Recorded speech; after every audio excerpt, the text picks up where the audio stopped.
السلام علیکم سامعین، میں ہوں رانا عابد فاروق اور آپ دیکھ رہے ہیں دا راجپوت ہسٹری۔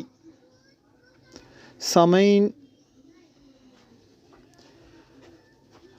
رمضان المبارک کے بابرکت مہینے کی مناسبت سے آج ہم جس شخصیت پر ویڈیو بنا رہے ہیں ان کو خراج تحسین پیش کر رہے ہیں۔ آپ تبلیغی حوالے سے پوری دنیا میں جانے جاتے ہیں۔ تبلیغی جماعت کے امیر جناب حاجی عبدالوہاب صاحب کون تھے؟ جناب حاجی عبدالوہاب صاحب 1922 عیسوی میں ہندوستان کے ضلع کرنال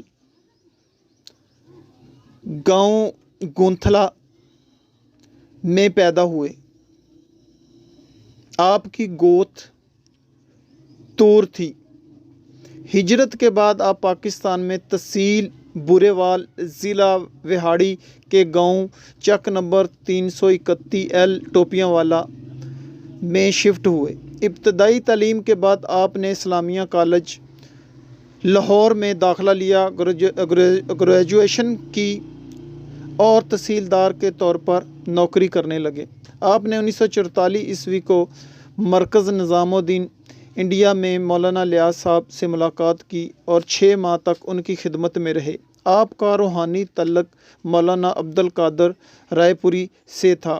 جوانی میں حاجی صاحب مجلس رار کے سرگرم کارکن بھی رہے اور تحریک ختم نبوت میں بڑھ چڑھ کر حصہ لیا۔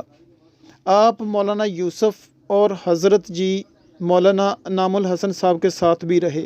آپ نے تبلیغ اور دعوت کی محنت کے لیے اپنی نوکری بھی قربان کی۔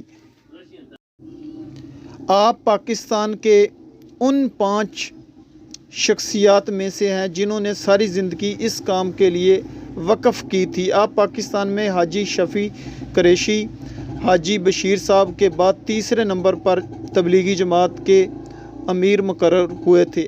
آپ اس وقت عالمی تبلیغی مرکز رائے وینڈ لاہور پاکستان کے شوری کے امیر تھے اور مرکزی شوری مرکز نظام الدین انڈیا کے رکن بھی تھے۔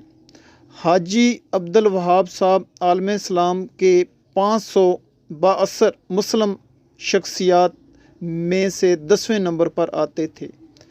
اللہ تعالیٰ آپ کی مغفرت فرمائے، آپ کو جنت میں اعلیٰ سے اعلیٰ مقام عطا فرمائے، آمین۔